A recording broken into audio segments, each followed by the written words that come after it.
Emmanuel Macron, d'ailleurs, a dit son ambition spatiale. Elle va aussi se renforcer, évidemment, l'enjeu de l'espace, qui est à la une aujourd'hui. D'ailleurs, vous avez peut-être suivi sur nos antennes ce matin à l'aube ces images en direct live, le retour plutôt départ anticipé d'un équipage de l'ISS après un problème de santé sur l'un des astronautes. La capsule d'exfiltration s'est posée sans encombre tout à l'heure. Un retour anticipé quand même de plusieurs semaines, va nous dire Sylvain Rousseau tout de suite. Bonjour Sylvain. Bonjour. C'est une première dans l'histoire de l'ISS. Oui, effectivement, plus de 25 ans de service de la Station spatiale internationale. C'est la première fois qu'effectivement un équipage est obligé de rentrer prématurément comme ça. Il est arrivé sur Terre à 9h40 ce matin. L'équipage, ce sont deux astronautes américains, un russe et un japonais. Il y en a un qui est malade et on ne sait pas, absolument pas lequel.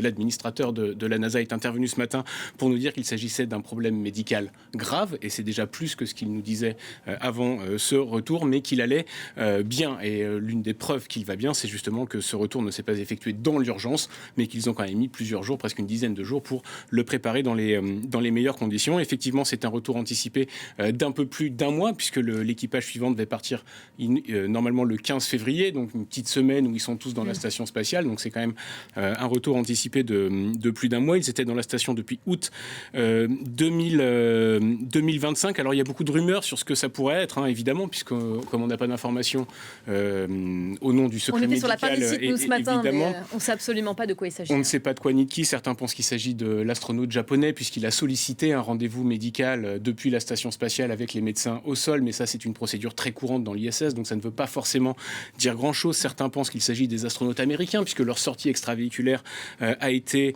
annulée. La vérité, c'est qu'on ne sait pas, et qu'on ne le saura d'ailleurs probablement jamais. C'est pas la première fois qu'il y a une urgence médicale dans l'ISS. Il y a quelques années, un astronaute avait eu une thrombose veineuse qui aurait pu le paralyser. Ce qui n'est pas rien. Il était allé au bout de son séjour et on n'a jamais su de quel astronaute il s'agissait. Donc pour Mike Fink, l'astronaute américain qui est le commandant de cette mission, c'est une décision qu'il a qualifiée de douce amère, mais je vous le disais, une décision mûrement réfléchie pour permettre des examens médicaux beaucoup plus poussés sur Terre qu'ils ne le peuvent l'être dans l'ISS. Et je vous le disais, voilà, la NASA insiste sur le fait que l'astronaute est dans un état stable. Et que c'était surtout la bonne décision, et que c'était la décision à prendre. La NASA absolument. assume complètement ce retour anticipé. C'est la politique zéro risque. Voilà, dans l'urgence, malgré de fait, on imagine du coup que c'est quelque chose quand même d'assez important, parce qu'il y a quand même des protocoles d'urgence déjà à bord de l'ISS. Oui, on imagine que c'est quelque chose d'important, sinon ils ne les auraient pas ramenés sur Terre. C'est en tout cas quelque chose, d'ailleurs ça a été confirmé ce matin, c'est quelque chose de grave. Mais c'est pas non plus quelque chose de vital, puisqu'on sait que dans les procédures d'urgence de la Station spatiale internationale, il est toujours possible de la quitter en quelques heures quand vraiment il y a un gros problème. C'est d'ailleurs, il y a toujours un vaisseau. Le vaisseau avec lequel vous arrivez dans la station spatiale, il sert aussi à en redescendre. Et donc, vous avez toujours la possibilité de monter dedans pour redescendre rapidement. On le voit que lorsqu'il y a des alertes, notamment au débris, les astronautes vont se réfugier dans la capsule. Et puis, si jamais il y a un débris qui arrive sur la route de l'ISS, à ce moment-là, hop, ils sont décrochés et ils redescendent. Ça va très vite. Donc, il y a effectivement des procédures d'urgence. On sait que les astronautes ont une formation médicale, qu'elle est très poussée, qu'il y a des possibilités de téléconsultation, qu'il y a aussi toute une pharmacie, des appareils de diagnostic également qui sont présents à bord et sur lesquels sont formés évidemment les astronautes. Mais la station spatiale, ce n'est pas un hôpital, et même s'il y a beaucoup de simulations qui sont faites en amont pour simuler des fractures, des maladies, même des AVC ou des crises cardiaques. Tout ça, et évidemment, les astronautes sont préparés à ces cas de figure. Mais voilà, je vous le disais, l'ISS n'est pas un hôpital. On ne peut pas faire les mêmes examens que sur Terre. Donc la NASA a préféré jouer la carte de la prudence. À noter que l'ISS est occupé en permanence depuis 25 ans. C'est toujours le cas. Il reste encore à bord 2 Russes et 1 Américain qui étaient montés en novembre avec le Soyouz. Question, Sylvain, vous qui avez planché évidemment le sujet, le planning inchangé donc pour eux, mais pas forcément pour la relève, une relève qui nous intéresse évidemment particulièrement aujourd'hui, puisqu'il y aura à bord l'astronaute française Sophie Adno. Oui, effectivement, son départ était prévu pour le 15 février, donc c'est pour ça que je vous disais que c'est un peu plus d'un mois avant le retour que cette équipe-là est rentrée un peu plus d'un mois avant.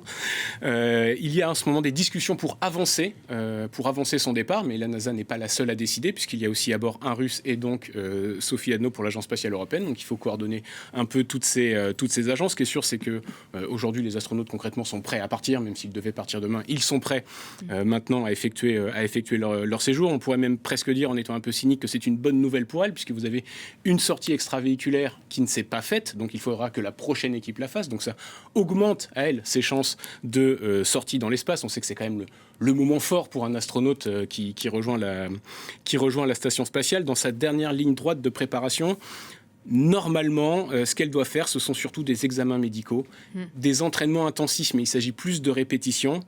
Une prise en main aussi, une dernière prise en main, des expériences à réaliser. Et c'est peut-être ça qui pourrait manquer et lui faire perdre un peu de temps à bord de la station spatiale lorsqu'elle devra réaliser ses expériences. Et un dernier entraînement aux sorties extravéhiculaires à Houston avec tout le package de la NASA autour, justement, pour prendre tout ça en main. Donc maintenant que cet équipage est rentré, la NASA devrait communiquer assez rapidement. On l'attend d'ici la fin de semaine, en tout cas, pour avoir une date plus précise de départ. Il s'est dit que ce serait autour du 8 février, donc une petite semaine. Il faut savoir qu'il y a 2 semaines de quarantaine incompressible pour les astronautes avant de monter dans la station spatiale, pour éviter d'arriver avec des virus ou des choses comme ça. Donc même si on décidait maintenant qu'elle part, il faudrait quand même compter au moins 2 semaines avant son départ. En revanche, là où ça peut changer, c'est qu'il y avait conflit entre ce décollage vers la station spatiale et la mission de retour en orbite lunaire Artemis 2, qui était prévue elle aussi pour le 8 février. Artemis 2 avait bien évidemment la priorité pour la NASA, mais compte tenu du dépeuplement de la Station spatiale internationale, on peut estimer que la priorité vient de changer et que donc Sophie Adno partira, et en tout cas tout son équipage partiront avant que les Américains retournent vers la Lune. Et une dernière petite info concernant son vol, qui devait au départ faire 6 mois, puis 8 mois, il fera finalement 9 mois. Et peut-être 1 ou 2 semaines de plus s'il est avancé. Voilà, je vous ai dit qu'il avait les billes. On est évidemment à fond sur ce départ qu'on suivra évidemment et que vous suivrez pour nous. Dès qu'on a une date. Sylvain Rousseau, début février. Peut-être qu'il... Oui. Est-ce qu'on pourrait confier à Elon Musk le soin de créer des services d'urgence dans l'espace plutôt que des hôtels? Mais est-ce que l'un peut aller sans l'autre? Bonne question. Vous avez eu 700 astronautes qui sont partis dans l'espace, donc évidemment des problèmes médicaux, il y en a eu, notamment à bord de la station spatiale. Les astronautes sont formés pour les résoudre, mais c'est sûr que si vous commencez à envoyer des civils, des touristes de plus en plus nombreux et sur des durées de plus en plus aléatoires, eh ben, il va effectivement falloir trouver des solutions médicales, ne serait-ce que pour gérer une grippe, par exemple. Bon,